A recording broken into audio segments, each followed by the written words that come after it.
Good afternoon, and welcome to Americans for the Arts in the Arts Action Fund's office hours with our Arts Advocacy team.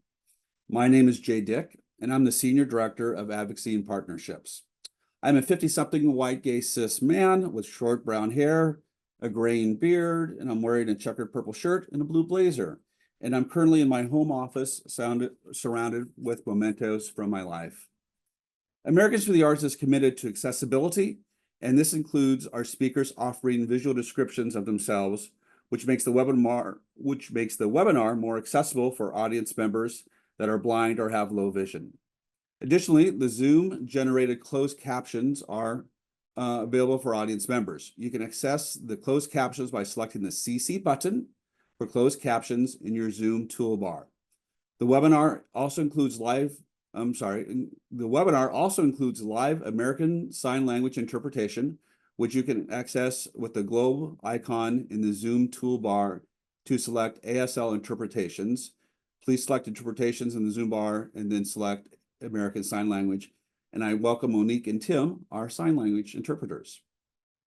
Today, we have the Q&A feature of Zoom available for you to ask questions for our speakers throughout the webinar. We will do our best to answer all the questions either through the Q&A feature or out loud with the presentations from our speakers. This webinar is being recorded and will be available for you to review in the next week. You will also be able to find slides and additional resources on our website, which the link is being shared right now. In the event that we don't answer all the questions, and that is a very likely event because we have lots of questions, please reach out to Americans for the Arts Public Policy Manager, Olivia Tarpley, so we can keep in touch. And again, as a reminder, this webinar is being recorded and will be available in the next few days. We have a wonderful group of folks that are joining us, and we're going to go through our agenda real quick. I'm delivering open remarks right now. We will then have our first panel with Tushar Swain of Americans for the Arts and Tiffany Gorley Carter of the National Council of Nonprofits. You will then have a chance to have some Q&A with them. Secondly, then we'll have a second panel with Olivia Tarpley and Nina Oslu-Tunsuli, who will give both of Americans for the Arts and the Arts Action Fund, who will give you an update on our advocacy and federal updates, and then another Q&A session with that, and then we will come back and close out with that.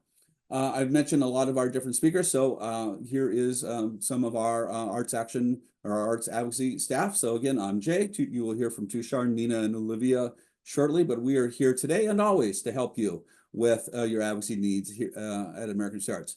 We're so very happy to have our special guest speaker, Tiffany Gorley Carter. She is the Public Policy Director and Counsel at the National Council of Nonprofits. And if you're not familiar with the National Council of Nonprofits, you should. They are a wonderful group. They have been around for years. I've known and worked with them for over 20 years. They're a fabulous group, and we're so happy that Tiffany, that you're here to join us. Welcome, Tiffany, with that. With that, I do believe, looking at my agenda here, that we are going to transition into our first conversation with Tiffany and Tushar Swain. They're going to give you a little bit of an update of what's going on at the federal level with things that affect nonprofits. So with that, Tushar, I will let you and Tiffany take it away. Have fun. Thank you, Jay. Hi, I'm Tushar Swain, Director of Public Policy.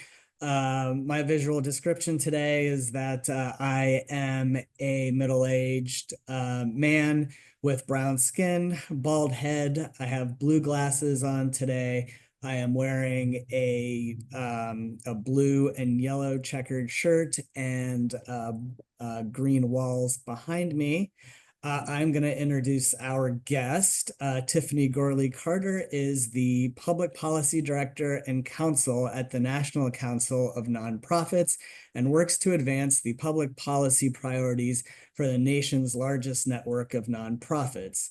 Working in all three levels of government and all three branches of government, she tracks and spots trends of policy threats and opportunities for nonprofits.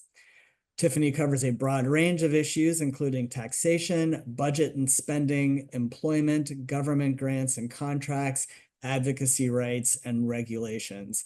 She earned her BA magna cum laude from the University of Colorado, and her law degree from the University of Hawaii, receiving the Cali Award for Excellence in Nonprofit Organizations, and she is a member of the U.S. Supreme Court Bar. So with that, welcome, Tiffany. I invite you to give a physical description of yourself, and then some background on the work that you do at National Council of Nonprofits. Thanks for joining us. Yeah, thanks, Tushar. And thank you, Jay, for the introduction. I am a 30-something, half Japanese, half white female with long brown hair. I have a blue shirt, white blazer, and a background that says National Council of Nonprofits Champions for Public Good, because that's what we like to say we do every day. We like to champion, connect, and inform the nonprofit sector. Thank you to all of you for being on this call right now. We really need the arts right now. We really need some, joy and enlightenment and cultural experiences that will make, the nonprofit sector stronger, but, just in general, our society better. So we like to, say that we represent the entire nonprofit sector. We have, over 1.3 million nonprofits across the country, and you make up a big part of that. So thank you for having me. Well, thank you again. You're just truly a huge asset to the nonprofit community. Our first several office hours have been fairly art specific, focusing on executive actions that have been threatening the arts and culture community.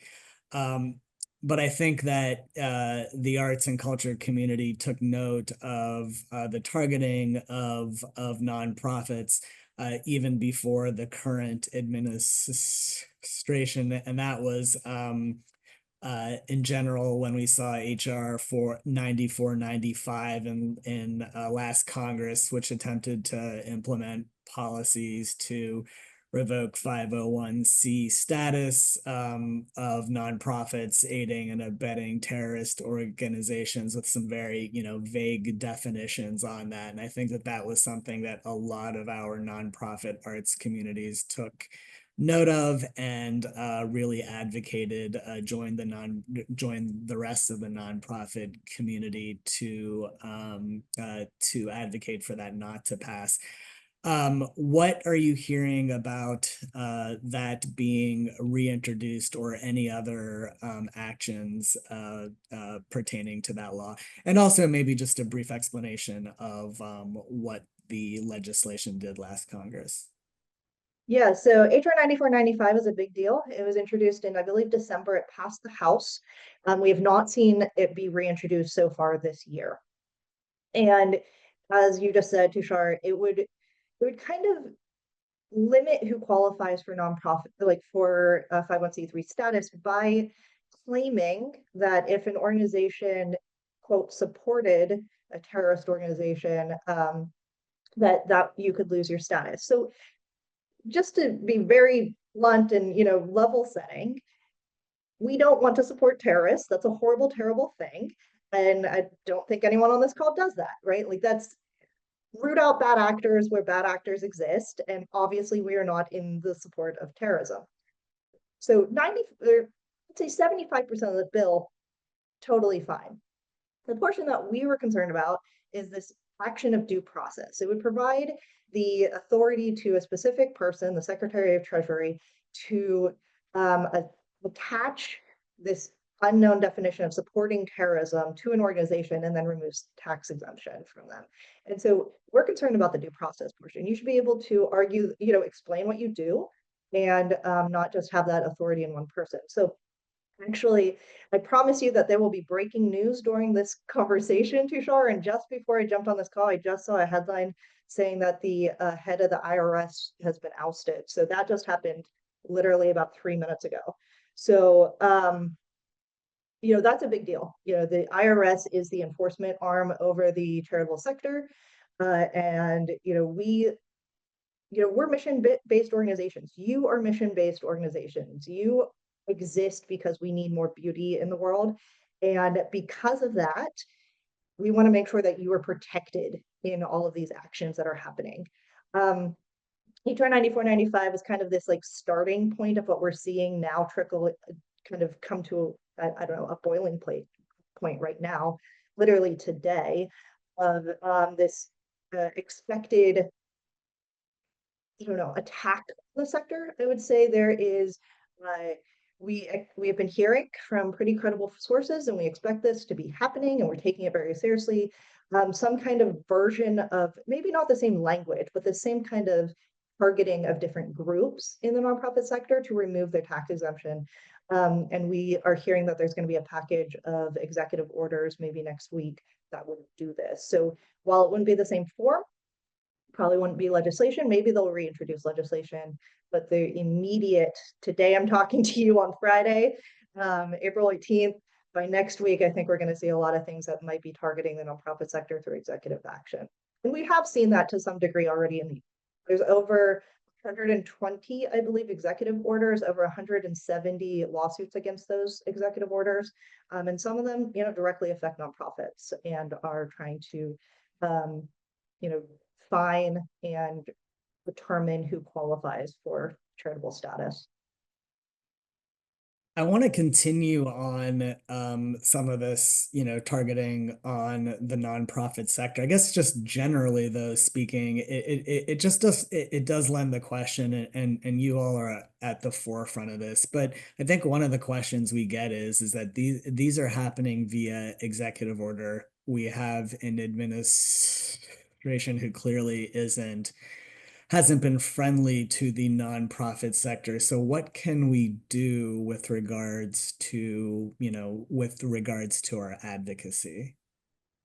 Yeah, so I mean, educate yourself. We have a lot of resources, and prepare yourself. Review your own internal documents, review your own mission statements, work with your board. Please clue your board into what's happening. And then, right now we are actually, there is this push and pull between the executive branch and the judicial branch right now, but we're also seeing it with the legislative branch. Call your member of Congress, tell them how these actions are directly affecting your organization, and lead with impact. Lead with what you do every day. They need to understand that, the nonprofits in their communities serve their communities, and you understand their communities sometimes better than they do, and you definitely understand your organization better than they do.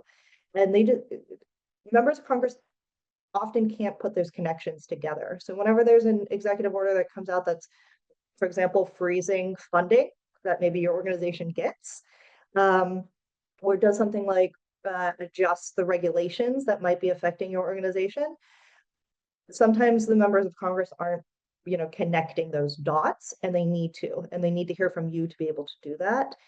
And the legislative branch is an equal third branch of government, and they should, be able to stand up and represent you, their constituents.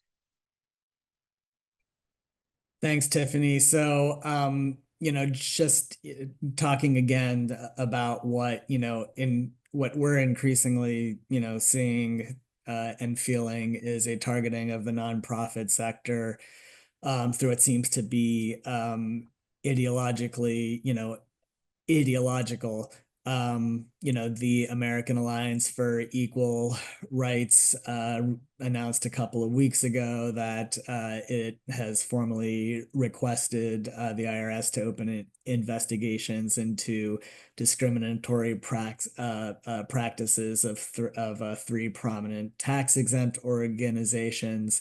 One that hit very home to the arts community was the Creative Capital Foundation. We're also seeing attacks on universities, most recently Harvard, particularly with the university threat. Can you speak to that and the work that you're doing on that right now? Yeah, that's a great question. And unfortunately, we are seeing this ramp up. As I just mentioned, we're looking at a boiling point as of right now. So we came out with a joint statement yesterday with Council on Foundations, Independent Sector, and United Philanthropy Forum, and us. We all signed on in support of Harvard. We see this as an attack on the sector, attempting to revoke, or having the intention to revoke an organization's tax exempt status based on ideological grounds is just that's direct targeted attack. And Harvard as an educational institution, by definition, education by definition in 501c3 is a charitable act. It's very clear. And so, these other, as you mentioned, investigations or requests for investigation, I'm not sure exactly what the status of those are, whether it's a request or an actual active investigation at this stage, but those are, for ideological grounds, those are targeted attacks on the sector as far as we're concerned. And we are expecting there to be more of those with these executive orders coming out the next couple days, or possible executive orders in the next couple days. So, we see ourselves as the champions of the sector, along with all of our partners, just like you with the American, you as our partner, Americans for the Arts. Like, thank you for being a part of this group. That we need to represent the sector, and whenever there's these targeted attacks, we need to stand up and represent the sector properly. Is it clear, particularly with the Harvard case, and maybe some of the others I've talked about, Creative Capital? I think that you all put out a statement, for example, on Vera Institute as well. Is it clear which executive order or orders they're tagging this to? The Vera one, I think they're attaching it. I don't know if it's an exact executive order. I believe it was DOGE, the Department of Government Efficiency, which has changed their names. We all still use DOGE because we know what that means. So it might be attached to the creation of DOGE, but I don't know if there's a direct which one. And it could be to the funding, federal funding. I believe that the left whenever they found out there wasn't any federal funding left at the Vera Institute. And that's just based off of media. Like, I have not been in touch with anyone at Vera, but that's what I read in the media. So I can't speak for them, but we did come out in, support of nonprofits are independent of the government. We are not part of the government. We should not be treated the same as government.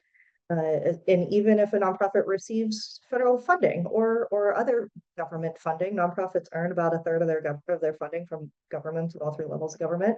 That doesn't mean that you're a part of the government and that there is any authority to come into a private and independent organization and change things. If this was a for-profit government contractor, I mean, no one would be saying, oh, well, that for-profit government contractor is part of the government. No one would say that. But because we're nonprofits, they feel that they can. We're the most transparent sector of society. We, all of our information is out there. We file 990s. You have that information out there. And we sign contracts that are and sign grants just like for-profits. So there is a bigger picture question on like this attack of the sector. And I think you're hearing about it, going back to Harvard, you heard about it in these various educational institutions, but that I think is a piece of the bigger pie, which is what you're talking about, which is if they're going to ask for investigations into specific nonprofits, if they're going to start using the IRS for those types of ideological claims, then we need to show that there is a concerted effort to target the nonprofit sector. Thanks, Tiffany. And another way that we've, seen a harm to the nonprofit sector is through federal funding freezes, and National Council for Nonprofits has really been out on the forefront on some of this work. Can you speak to that work and where things currently stand? Yeah, as I mentioned, there's more than 120 executive orders, I think more than 170 lawsuits. We have 2 of them, and we have 2 preliminary injunctions. And I just found out yesterday that we were actually we were the second group to file a lawsuit against the executive orders. So we've been leading this and in front of this for a very long time at this stage. So, right now we have two preliminary injunctions. They both deal with federal funding. And we have these nationwide preliminary injunctions. So the first one dealt with the funding freeze, the quote unquote funding freeze, where the Office of Management and Budget came out with a memo trying to freeze all federal funding within 22 hours. And we got a stay with that 3 minutes before it was supposed to go into effect. That has now become a preliminary injunction. And so all the funding that arose under that, which was $3 trillion worth of funding, should be opening up. What we heard, though, is some of these other funding streams that didn't fall under that OMB memo was still frozen. And this funding specifically was attached to the Unleashing American Energy executive order, which dealt with Inflation Reduction Act money and the Infrastructure Investment and Jobs Act money. And so just last week, we got a preliminary injunction under that as well. And so that funding should be opened up. If you have any of that funding and that funding has not opened up for you, please let me know. We are still working with the courts right now to make sure that that funding gets opened up. And I just heard about 20 minutes before I joined this call that one of the streams hasn't been unfrozen yet. So we need to put pressure through the courts to have that opened up. Got it. And then are there just any anticipated next steps on the legal front? Is it kind of like a wait and see approach right now, or? Yeah, so we're seeing what's going to come out with these executive orders. And who will be pulled into that.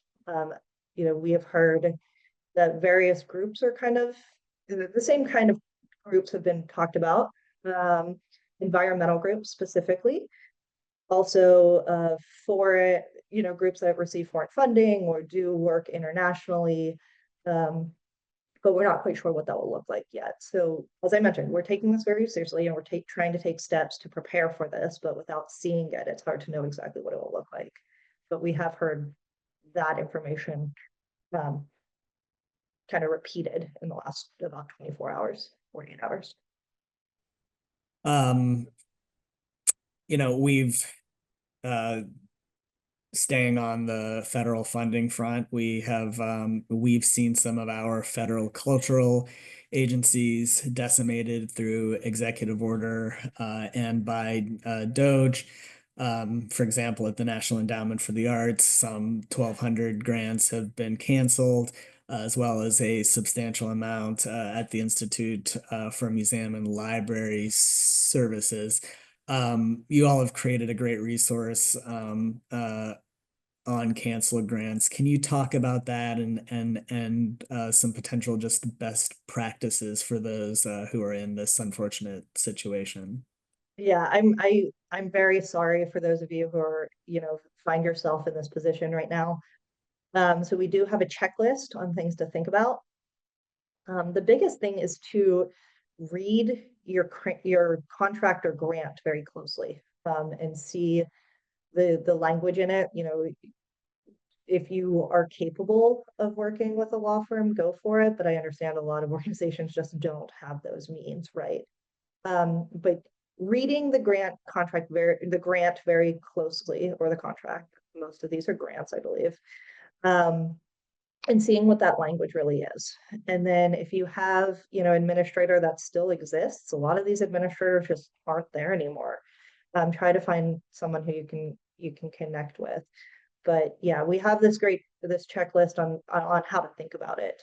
But the biggest thing is read it, and don't be shy about this. Like, work with your boards, work with your EOs or your executive order, your executive team. Sorry, I say executive orders a lot, as you can tell. Your executive team on it, and try to determine what programs are really affected by those grants. Thank you. That's very helpful. And to be clear, I think I made a mistake earlier. The National Endowment for the Humanities has been decimated by the DOGE with canceled grants, not the National Endowment for the Arts. I wanted to, and we will also drop that great resource on canceled grants. We'll drop that in the chat. Um, uh, Another area that we've gotten some questions on is the Johnson Amendment. You all have been on on the forefront of that as well. So could you just speak a little bit about the Johnson Amendment and some of the happenings in Congress related to that? Yeah, so protecting nonprofit nonpartisanship is our number 110, number 500th priority. And you can see we have a lot of priorities right now, but making sure nonprofits remain nonpartisan is our number one and always has been and always will be. What the Johnson Amendment is, we don't even really like the term because it's kind of confusing because we have Speaker Johnson right now, but the Johnson Amendment refers to then not even President Johnson, before he became president, Speaker, he was a Senator Johnson, so it's very confusing. Anyways, it's the portion of 501c3s that says that you cannot support or oppose candidates for office. It says it's really simple. All of you live this every day. You don't even think about it because it's, you know, a part of our ethos and daily lives. But what it does is it keeps partisan politics out of nonprofits. It allows you to remain mission focused and creating art and cultural experiences and not engaging in partisan politics. It does not mean that you cannot advocate. You can and should advocate. You can and should lobby to protect, you know, on the issues that matter to your organization. You just cannot support or oppose candidates for public office. And over the years, there has been attempts to either eliminate or weaken this provision in 501c3. Just last week, a bill called the Free Speech and Fairness Act was reintroduced. It's been reintroduced, I think, most Congresses over the years, and it would weaken this provision by allowing organizations charitable nonprofits to engage in partisan activities in the ordinary course of business, undefined, don't know what that means, as long as you do not incur a de minimis amount, undefined, don't know what that means.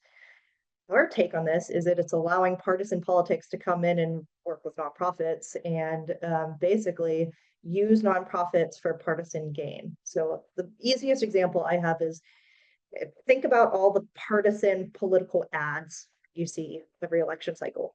Probably still going on because they're all the time everywhere.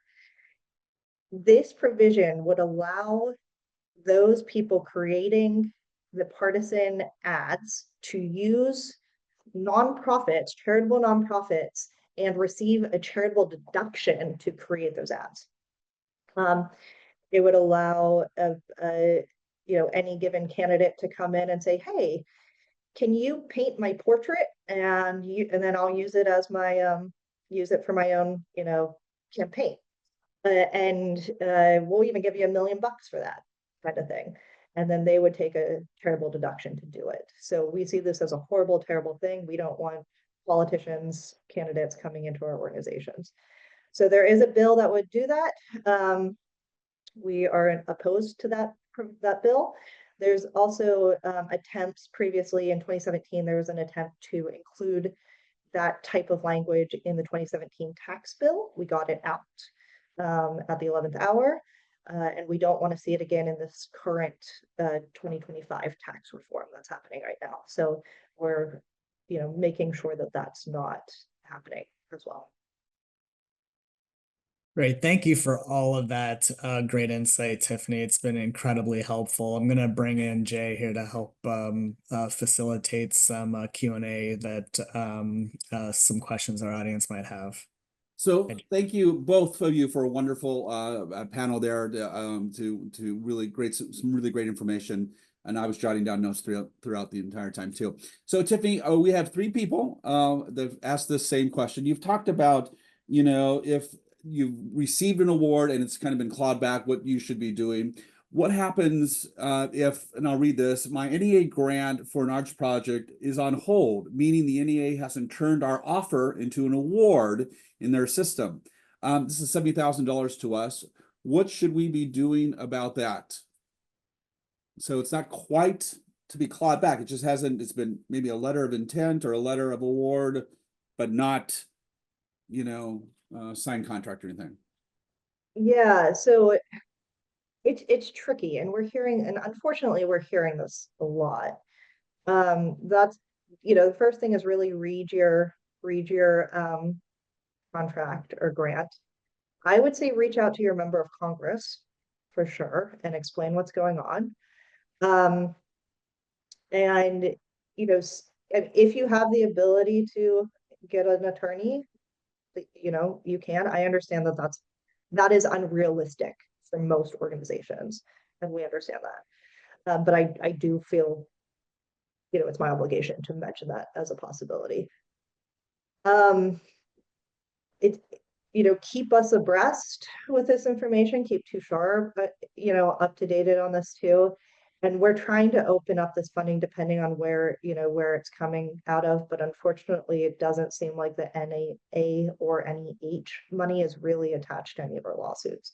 So, we don't have a whole lot more information there, unfortunately. Thank you, Tiffany. And I'll just give Nina a heads up for our next panel. I'm probably going to ask you the same question to see if you have any other thoughts on this too. So Tiffany, another one of our questions that we had was, around, do you have any resources for how you can instruct nonprofits to know their rights with regard to immigration, if they're happy to have immigrants in their buildings or whatever? Do you have any great resources for people so they know what can and can't be done? Yeah, so I don't think we did have a couple so we individually, we NCN, sorry, not individually, we NCN do not have like the best practices for this. We are definitely not immigration experts, but we do have some resources for, I believe, the immigration legal services organizations. And we would definitely point you to them. And I do note in the chat here, there's some folks talking about some accountants and lawyers for the arts in this case, Texas. And I know they're in a lot of other different states too. So be reaching out to some of those folks there too.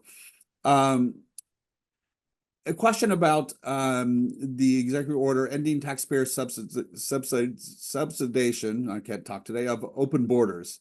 How that impacts arts organizations that are, applying to the NEA for programs that maybe that's in public schools that serve undocumented youth. Any ideas or recommendations of what our arts organizations could be doing that are in that situation where they're in the public schools and there might be undocumented kids there? Is there anything that they need to worry about?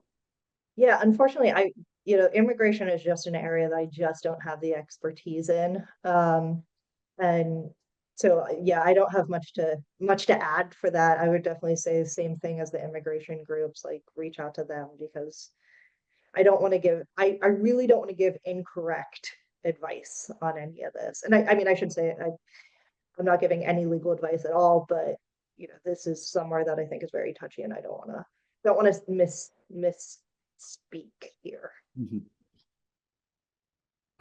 One other question here, a very broad question. So, what are the best current steps being taken to counter current and future executive orders, and the best ways to back those efforts?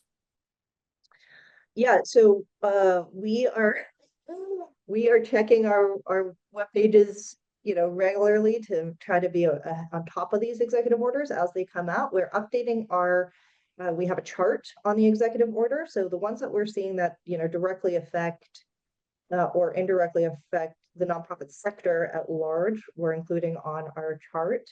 There is a section of immigration, but not all the nitty gritty on immigration, which is what I think you're asking, which some of these questions go to. But keep an eye on our chart, because we do want you to know what's happening. We actually just overhauled it to include some of the biggest lawsuits that are happening with it. You can reach out to those groups that are filing on the various executive orders. And then just kind of be like preparing, right? So have some statements in preparation if one comes up that is going to affect the arts crowd or art, your type of mission. Be in touch with your board if you do need to act quickly so that they're prepared too. Sometimes it's a bigger organization discussion, not just, a quick, someone with some more authority might need to be involved. And then, be in touch with your members of Congress and be prepared to like explain how this one affects your organization whenever it does happen. I would say is the easiest way to advocate on your on own behalf. Tiffany, just one final question. With these executive orders and federal funding issues, those are certainly on top of mind, but you also are, you and National Council of Nonprofits are the experts on tax issues affecting nonprofits. Can you talk a little bit about what you're advocating for in tax reconciliation this year? Yeah, so the biggest one is keeping any threats to the Johnson Amendment or nonprofit non-partisanship out. As for putting things in or supporting nonprofits, we are big supporters of the Charitable Act, which would create a non-itemizer deduction, which means regardless of whether you take the standard deduction or you itemize your deductions on tax day, which was just a few days ago, so I hope you all filed, you can get a charitable tax deduction for your donations to nonprofits. Because whether you give $5, $15, $500, it shouldn't be how much you make. You should still be able to receive those tax deductions and donate and support your organizations.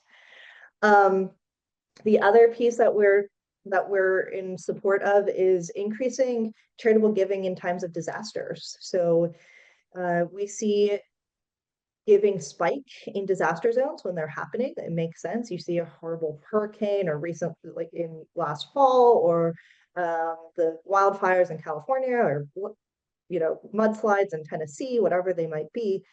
People want to give, and we want to make that easier. And if there's a declaration of a disaster and you give in that area, you should be able to get a non-itemizer deduction there as well. So we're supporting that.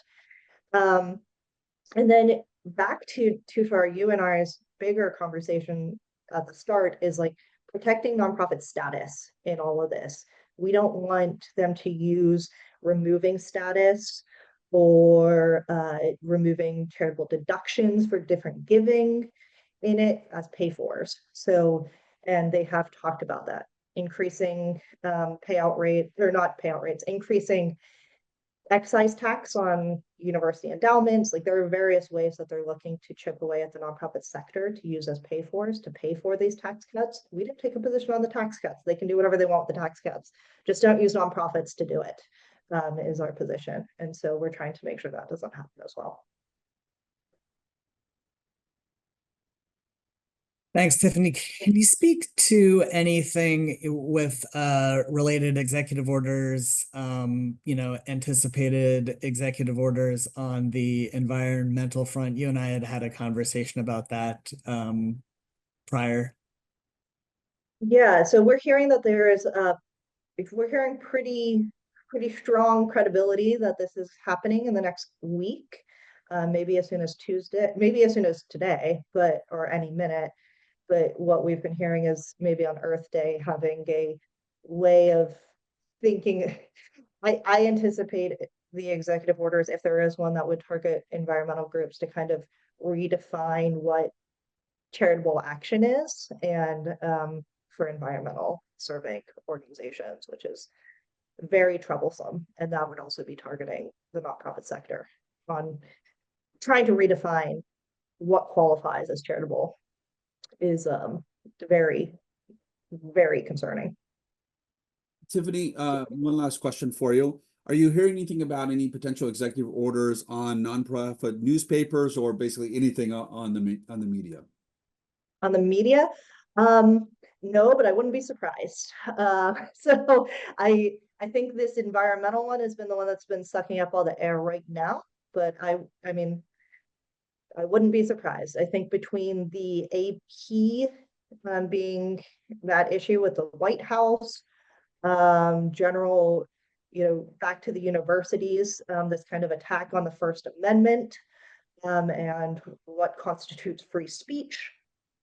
That is circulating. And so while I haven't heard about a specific EO on the media, it makes sense. Fortunately, it does. Well, Tiffany, Tushar, thank you so much for our opening panel for this office hours session.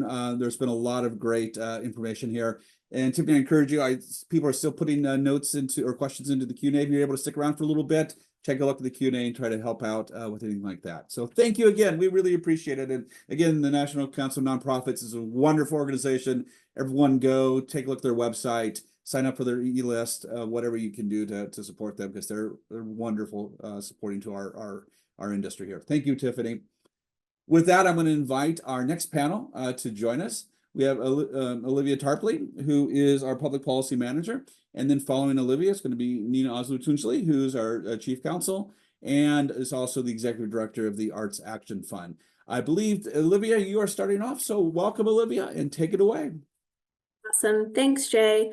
Good afternoon, everyone. We really appreciate you all being here with us today. Like Jay said, my name is Olivia Tarpley, and I'm the Public Policy Manager here at Americans for the Arts. I'm a white woman with curled shoulder-length brown hair, and today I'm wearing a light blue blouse. I'm seated in my home office in Washington, D.C. with a piece of art on the wall behind me. So I'm going to discuss our future outlook with fiscal year 2026 congressional appropriations, recognizing this is just a small piece of the larger puzzle of all of the things happening with the federal government. And then I will be turning it over to my colleague Nina, who will discuss funding issues happening right now, current lawsuits, and other updates from the federal government. So the appropriations process is underway for fiscal year 2026. Just in the past couple of weeks, both the House and Senate appropriations committees have released their guidance for the year. And part of that process includes members of Congress hearing from constituents through their appropriation portal requests about programmatic funding. Most members of Congress have a system through their website where individuals can enter funding requests for fiscal year 2026. Sometimes this system includes a Google form or Microsoft Forms or otherwise a portal, quote unquote, on their website. And the more requests that a member receives, the more likely they are to request that amount to congressional appropriators. By submitting an appropriations portal request, you are telling your member of Congress that they should make certain programs a priority when they are determining what to fund. And this kind of request is an official request to support federal programs that are helpful to communities. And one way to think about these requests is like applying for a grant. If you don't apply for the funding, then you're not being considered for the funding. So that's why Americans for the Arts has really been focusing on this part specifically of the appropriations process alongside many partners in the field so that we can have the best possible chance of getting funding for the cultural institutions in, again, this is specifically for fiscal year 2026 appropriations bills. So we have a comprehensive appropriations portal guide that has a template for 5 different appropriations requests. That includes the National Endowment for the Arts, the National Endowment for the Humanities, the Institute of Museum and Library Services, Arts Education Programs, and the Corporation for Public Broadcasting. So if you would like to learn more about, again, this small piece of the puzzle, looking into the fiscal year 2026 appropriations process, I would love to connect with folks. I think my email will be put into the chat so that we can connect. And at that point, I'll go ahead and turn things over to my colleague, Nina, to talk more about the broader landscape. Thank you, Olivia. And I think you should also put in a link to our website for being like a self-guided tour of how to submit these portal requests. Hello, everybody. Nina Oslu-Tunsley, and my visual description is I'm a Middle Eastern woman with long black hair and a beautiful Arts Vote poster behind me that was designed exclusively for the Arts Action Fund by the famous artist Shepard Fairey. So I'm going to go ahead and begin and kind of fill in some information about what's happening in Congress right now, information about the cuts that are happening while we speak, that DOJ and executive orders are doing, and then where we go from here. So first of all, I want to make sure, because it took me a long time personally to understand the difference and impact of what we hear in newspapers all the time about something called reconciliation package, and the difference between that and the appropriations process. So I'm going to first start with reconciliation because that's what had to happen in January, February, March, and culminated in April. And what that is a vehicle to really get around the issue that the Senate has this ability to filibuster and therefore require the majority, which only currently has 51, maybe 52 Republican senators, to be able to pass a bill with only that simple majority of 51, as opposed to if the Democrats were to do a filibuster, 60 votes. So with 60 votes, very hard to get that passed. So the reconciliation bill is being used. What can reconciliation bill be used for is not the discretionary appropriations that we usually talk about, that Olivia just talked about in terms of submitting requests to the portal for funding for the National Endowment for the Arts, for arts education, the list goes on. What the reconciliation package is about is really tax reform legislation, and also increasing the debt ceiling to be able to accommodate that.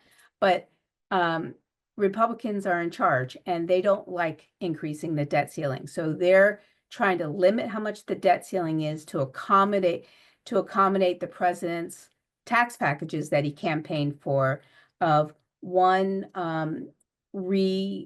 extending and maybe even making permanent the tax reform bills of lowering taxes for corporate filers, lowering taxes for high wealth individuals, the standard deduction, things like that. But now he's also adding no taxes on tips for those working in the restaurant industry, and no taxes on Social Security benefits for those who are already collecting Social Security. And there are a bunch of other things, but those are the ones that you hear about the most. Well, that costs a lot of money. And so in order to offset that, the House and the Senate have to make significant cuts. If they can't increase the debt ceiling over a certain amount, they have to balance it out. Whatever the tax reform package reduces income to the U.S. Treasury as a result of reducing tax liabilities on all of these special interests, they have to cut within a certain category of spending expenditures like Social Security itself, Medicaid, which is the one you've probably heard the most about. And then there are cuts that can happen to authorizing committees that control things like how much the maximum is for military, which is something they want to increase in this. But they want to cut heavily things like the funding to the Department of Education. If something like this goes through, a lot of the money that DOJ cut in Department of Education, there's talk about, oh, they'll just send it to the states. But if the authorization level of how much can go to the Department of Education, or the ghost of the Department of Education, is going to be severely cut, and who knows how little will go to the states. None of that's clear yet, because now that the House has made its final numbers on what the overall reconciliation would be, it would be cutting 1.5 trillion, that's with a T, $1 trillion in these kinds of programs. That's why you hear Democrats saying, look out for your Social Security, because they don't know how they're going to get to that number without getting close to Social Security, but they're definitely going to make major cuts to Medicaid. Whereas the Senate is only cutting $4 billion with a B as opposed to trillion. And so they're already off to a very bad start in terms of cuts. And it will eventually have an impact on discretionary spending on things like the arts, but not a direct impact. So we then go, and all this action that I just talked about is going to happen in the month of May. It's already begun in April, but the major action is going to happen in May. I don't think that they're going to be able to finalize it because I don't think they're going to be able to agree, but we'll see. So simultaneously, the appropriations process has what I would call gently started. And I say gently only because some rules about like whether they're going to allow earmarks, both the House and Senate are allowing what we call earmarks, but they have a more fancy term like community spending, things like that, directed community spending. What you should know is this current year, there was never a final omnibus appropriations bill. What happened is there was a year-long continuing resolution. When that happens, only the appropriation numbers for the agencies and things like that come through to this year, but the earmarks were left on the editing table, as you might think. And so there were no earmarks that were in this year. The chances of it being another long-term continuing resolution is very high. So even though you might consider like putting a lot of effort into an earmark, I don't know if it's going to be worth your time. But that's just me looking into my little crystal ball there. But if you are an organization that was successful in getting your member of Congress to get an earmark into the appropriations bill for the House side and into the appropriations bill for the Senate side last year, but it didn't happen because of the long-term CR. There, I would put some effort in because it's simply like updating the year and maybe a few other items that are unique within the proposal, and your member can reintroduce it. The chances that they would favor something that was approved the previous year to give it a chance this year, I think is higher, but it's still not in that category of will we have an omnibus bill so that it can go through on the omnibus bill, or will it be a long-term CR where it will be cut, all earmarks would be cut again? So that's to kind of give you some information on that. The timing of appropriations. Olivia has started the portal process, which is so important to put in, even for these agencies that are pretty much dismantled, like IMLS, NEH. I think it's still worth it to put it in for funding for FY26 because the White House has definitely taken the first shot at like trying to kill off these agencies, but a combination of Congress weighing in and lawsuits being litigated, there are chances that things might change. So there is a time limit on when you have to get these portal requests in. And Olivia has that on that designated URL that she's posted. I think it should still be done. It's primarily for the rest of this month of April and maybe a little bit of May because the Senate has longer deadlines. But there's a time period that you got to do that in. So I recommend that you do it. It's important for members of Congress to see that the arts and culture has not given up just because of these executive orders. We are fighters and we're united in our fight. And I don't think what you see today is what we're going to end up with. I think we're going to get something better. Maybe it's wishful thinking, but that's what I think, and that's what I'm fighting for. In terms of when the appropriations process will play out, at near the second half later in June, you'll start to see House markups moving into floor votes, and we'll be doing a lot of advocacy during that time that we need to engage all of you on. So that's the timing of that. And for the Senate, they always do things a little bit later. They'll probably start markups in July and finish after the August recess in September. The month of August is pretty much no congressional work will be done unless an exception is made, which rarely happens. And your members of Congress will be back home, where you can even set up individual meetings with them. There are a lot of things that we'll be doing webinars on to help prepare you on what to do in those occasions. In terms of how these cuts are happening that we're seeing at NEH and IMLS, even though the continuing resolution for FY25, which is where we're at right now, how is that possible? You're thinking to yourself, Congress passed the money. They're supposed to have that money. And DOJ is coming in on the NEH side and just unilaterally cutting it with the approval of the White House. And with the executive order, IMLS is being dismantled. And soon more things will be coming. I really think what's next up is the Corporation for Public Broadcasting. Yesterday, we got the unfortunate news that AmeriCorps is being dismantled. People working out on the field for national disasters as we speak are being told to put down your shovels, put down your water hoses, and go to the nearest regional AmeriCorps offices to conclude your time. You'll be on administrative leave until the end of April, and then you'll be terminated.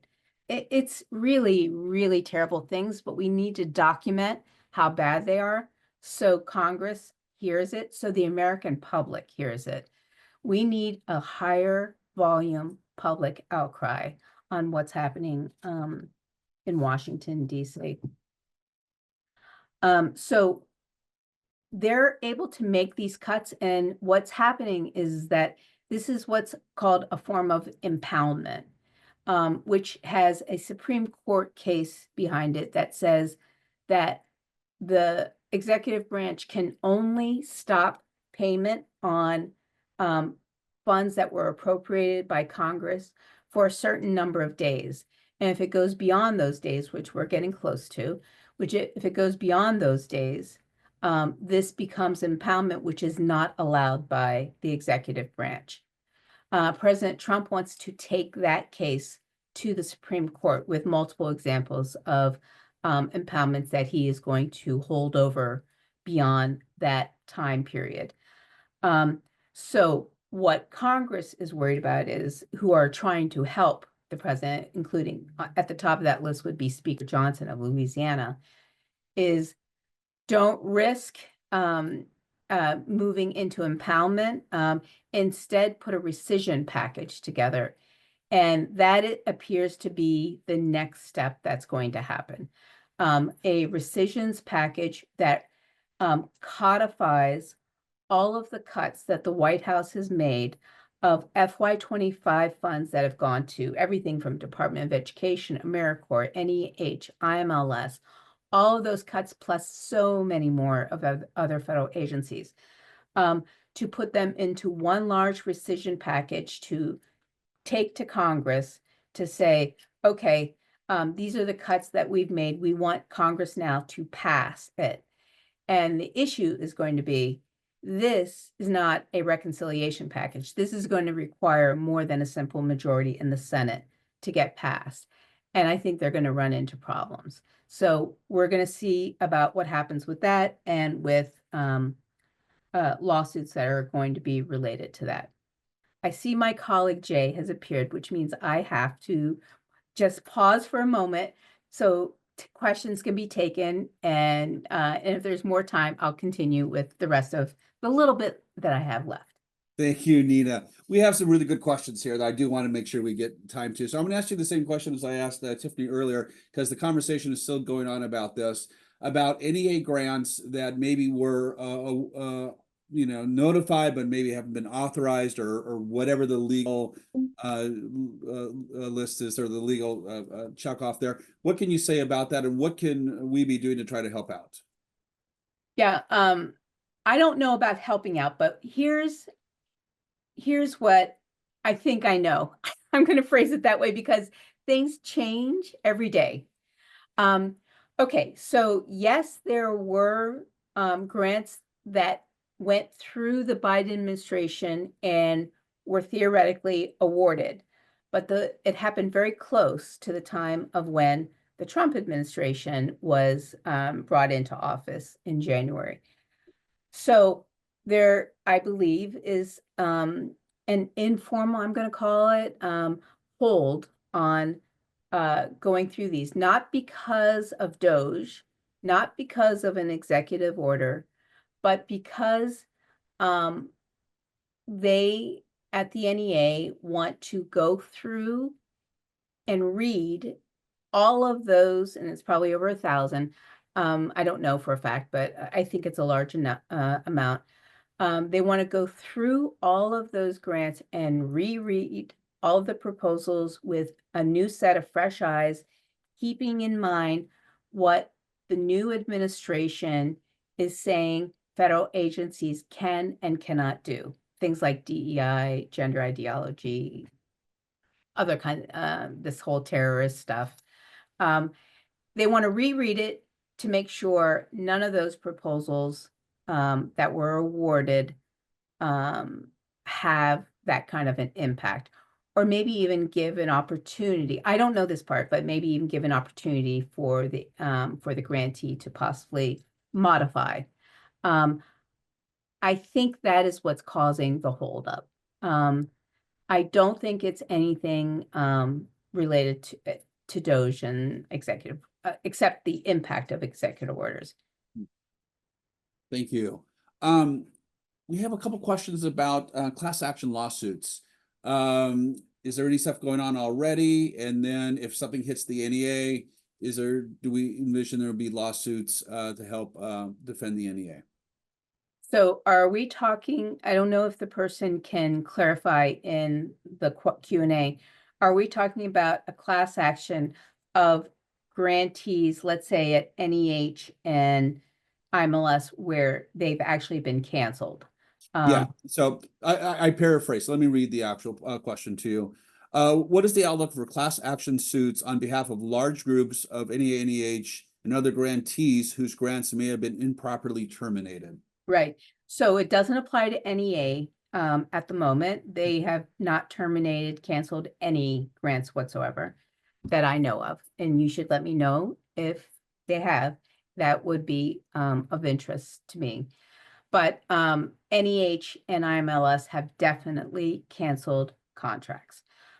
So if this is a question about the actual grantees coming together in a class action suit, I don't know of any that have been filed, and I don't know any of them that are starting to request grantees to be added. There might be other agencies where this is happening that I don't know about, but so far I don't know of any, but it could be a possibility because there are certainly rights. And one thing that I would really like to underscore, if you do have a canceled contract, the way contracts are written or grants are written between NEH and IMLs, I think could be different. But the advice that we're hearing from the Association of American Museums is that IMLS grants can be appealed. And if you do get a canceled contract, you should formally request an appeal, even though, they may not do anything with it at the moment. It is something that is part of your due process that you can do. So you just actually partially answered this question. We had another question about if specifically the question, the person asking the question, if our IMLS grants were terminated, should we be engaging an attorney? What actions are being taken? Is there a class action lawsuit? So you already said appeal. So how about class action, and what other steps should they be taking? Right. I mean, like I said, I don't know of a class action suit that is afoot yet. And there might be, and please let me know so I can research more about it. And then we'll bring someone to interview at our next office hours that can talk about the class action suit. But I don't know of any yet.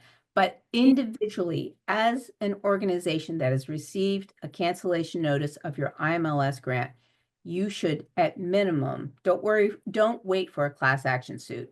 You have a time period within that you have to appeal if you feel like, and I think everybody feels like it was unfairly done. You should appeal that. Getting your crystal ball back out, will there be lawsuits to push back against the assaults on nonprofit 501c3 statuses? Yes, I think there will be. But just the one thing that needs to be clarified is that these assaults on nonprofits, including the Gates Foundation, LeGrand Foundation, Creative Capital, Harvard, these are big names to start the chill effect on nonprofits and foundations. And I think it's working. I think people are really chilled by what's happening. But I think it's going to increase what's happening to universities and to foundations and things like that.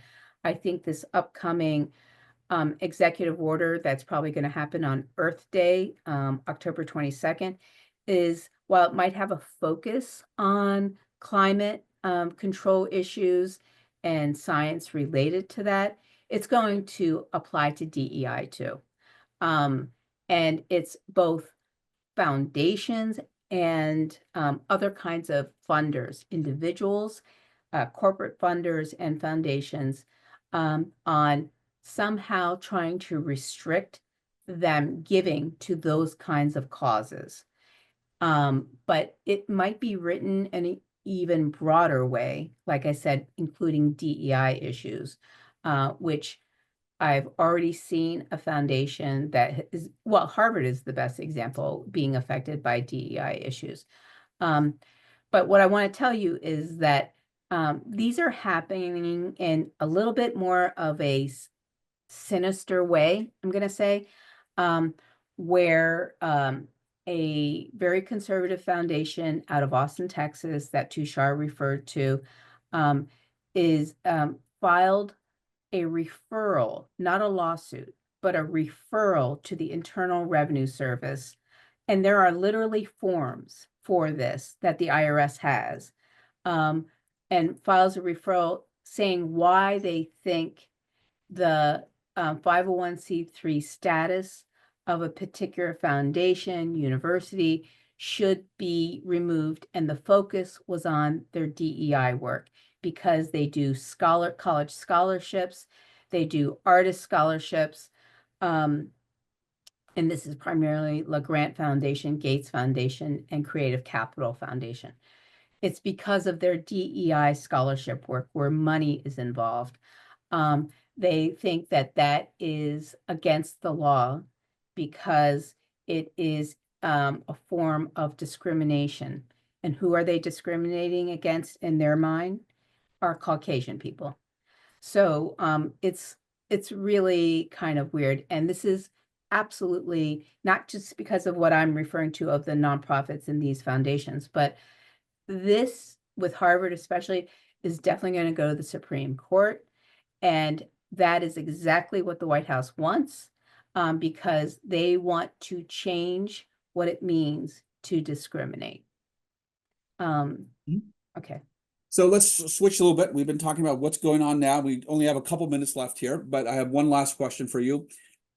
Looking forward, we have elections coming up in some states in November of this year and federal elections again next year. What are those topics that would resonate well with people running for elected office around the arts, around everything that we're talking about. So what should arts organizations be talking about when they're seeking to educate candidates for elected office? Right. So remember, C3s can endorse, they can educate though, just like Jay said. So I would focus on the devastating losses happening in your community in that particular congressional district, or if it's a state level election in your state, documenting the devastating losses to the arts, humanities, both with stories of, these are community providers, these cultural organizations. How is it also affecting the final recipients of that? Kids programs, after school programs, anything like that. I would focus on that, and I would focus on data points as well. Jobs lost, people going on unemployment as a result of jobs lost. Like, take it to the next step. Just saying job loss, they've heard it a million times. Saying, but then adding, they're on unemployment. It's not like they found another job. This is costing the state money to put people on unemployment, things like that. Perfect. Nina, if you want to take 1 minute to finish up whatever your pre-prepared remarks are, and then we will close out our webinar today. Okay, I was just going to add that a little update on some lawsuits. For instance, there are 2 lawsuits for IMLS. One was filed by the 21 states attorney general. That is still in progress. But the one that was filed after that has gotten a little bit faster action, but I don't know the results yet. And that's the one filed by American Library Association in partnership with the Association of Government, State, and Local Employees. So it's a union of government, state, and local employees partnering with American Library Association. And that was filed in DC. And I have been on Zoom calls all day, but at 10 a.m. they had their first hearing. And it was for a preliminary injunction to stop the cuts and the layoffs that happened at IMLS. So stay tuned, whether it's an e-blast that we send out to let you know the results or the next office hours webinar. Thank you, Nina. And thank you to all of our speakers, Olivia, Tiffany, and Tushar. Before we go, I just wanted to point out a couple little things. We have some wonderful information for everyone that's available on the Americans for the Arts website and the Arts Action Fund website. We have a wonderful breaking news timeline that is on the website there, on the Arts Action Fund website. I believe we'll be dropping some links in here soon. We've given you a lot of information. This timeline just shows you step by step, day by day, what's been going on to help us all keep track of stuff, because it's so hard to keep track of things. We have our comprehensive executive order guide, so you can keep up to date on what's going on with that. And then we also have something to do if you want to take action. Right now, people want to take action. So we always have our advocacy site. So write to your member of Congress. We have a pre-done letter for you that you can write and customize. Please customize it to write. You're going to be hearing more things from the Americans for the Arts and the Arts Action Fund of things you can be doing from your wherever you live or work here in the United States. So lots of things. Stay tuned. Reminder, our next office hours is 2 weeks from today, and then every 2 weeks after that, so May 2nd at 2 p.m. Eastern. We hope you can join us with that. And with that, again, I wish to thank, again, all of our speakers. I want to also thank Morgan Fernari and Mattel Lyons-Warren, 2 of our Government Affairs and Arts Action Fund staff and program staff, to say thank you for your behind-the-scenes work to help us out today. We couldn't do it without you. With that, thank you so much. Have a wonderful weekend. Thank you for all that you do, and keep fighting. Have a great weekend.